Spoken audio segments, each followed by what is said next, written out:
ქუთაისში განახლებული საერთაშორისო აეროპორტი ოფიციალურად გაიხსნა. აეროპორტის გამტარუნარიანობა 4-ჯერ იზრდება და წლიურად 2,5 მილიონი მგზავრის მომსახურებას შეძლებს. 30,000 კვადრატულ მეტრზე განთავსებულ აეროპორტს განახლებული მოფრენისა და გაფრენის დარბაზები აქვს. გაიზარდა სარეგისტრაციო დახლებისა და გასასვლელების რაოდენობა. მგზავრები რეგისტრაციის ონლაინ რეჟიმში გავლის შემთხვევაში კი ბარგის ჩაბარებას თავად შეძლებენ.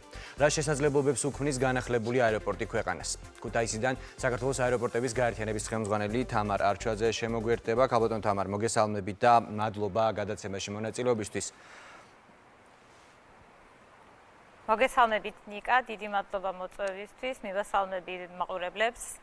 დღეს გახსენით ქუთაისის განახლებული საერთაშორისო აეროპორტი. რა შესაძლებლობები ჩნდება ამ პროექტის დასრულების ქვეყნისთვის და საინტერესოა რაოდენობის ინვესტიცია განხორციელდა?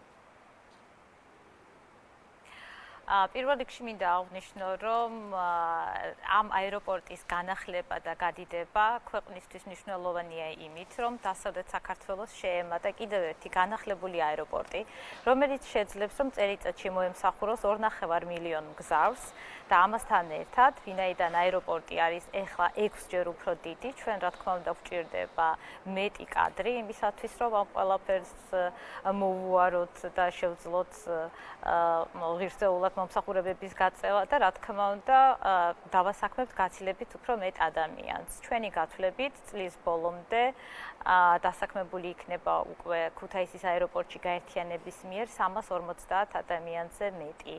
ხოლო მთლიანად ჩვენს კონტრაქტორებთან ერთად მოლოდინი გვაქვს, რომ 1200 თანამშრომელზე მეტი იქნება დასაქმებული ქუთაისის აეროპორტში.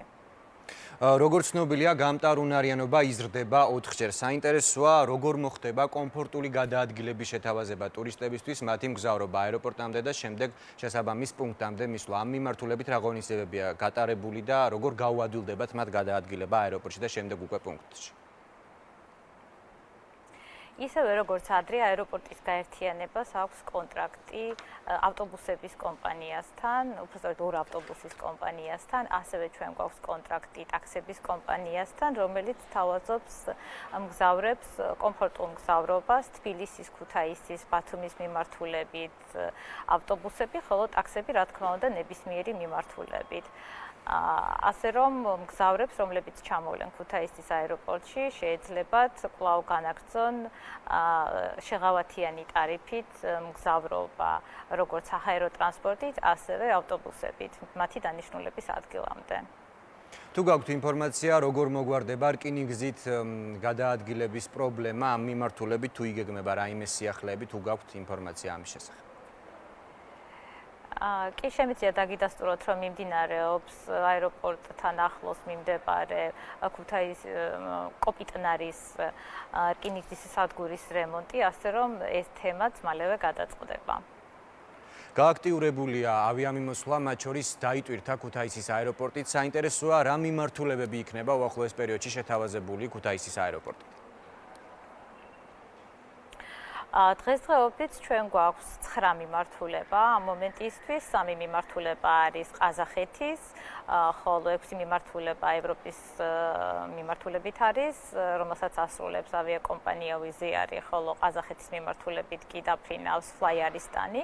სასიხარულო არის ის, რომ 20 ივნისიდან ემატება კიდევ ერთი სიხშირე ნურსულთანის მიმართულებით, რაც შეეხება Wizz Air-ის რეისების დამატებას, ჩვენ გვემატება ბუდაპეშტის მიმართულება, ვენის მიმართულება და ზოგადად იგეგმება გაჩნია როგორი იქნება შეცვლილი პანდემიასთან დაკავშირებული რეგულაციები ევროპაში, თუმცა წელს ვგეგმავთ, რომ 25 მიმართულებით შესრულდებოდეს ფრენები ქუთაისის აეროპორტიდან. ქალბატონ თამარ, ცოტა ხნის წინ ცნობილი გახდა, რომ Eurowings-ი იწყებს ოპერირებას ქართულ ავიაბაზარზე. ხომ არ იგეგმება ქუთაისიდანაც ამ კომპანიის მხრიდან ავიარეისების განხორციელება? ჩვენ აქტიურად ვაწარმოებთ მოლაპარაკებას ყველა ავიაკომპანიასთან, რომელიც შემოდის საქართველოს ბაზარზე.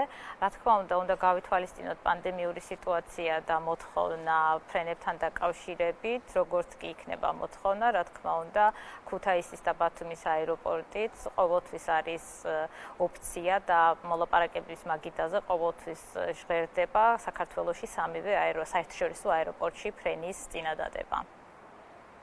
როგორც ცნობილია, პანდემიის პირობებში ორი აეროპორტის, ქუთაისისა და ბათუმის აეროპორტების გაფართოება მოხდა კრიზისის ფონზე. როგორ ფიქრობთ, ამ ვითარებაში ხომ არ შეიძლება გაძნელდეს განხორციელებული ინვესტიციების ამოღება?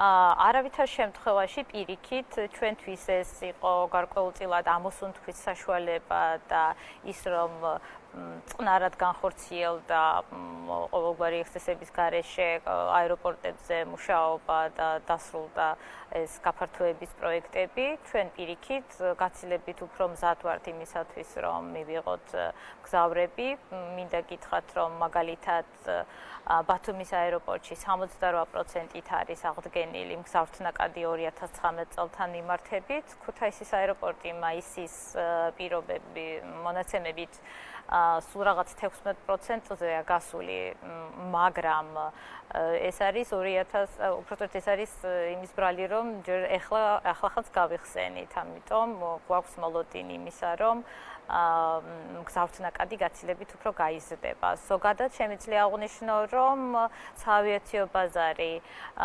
სადღაც 53%-ით აღდგა უკვე ამ ეტაპზე, ამიტომ დადებით ტენდენციებს ველოდებით.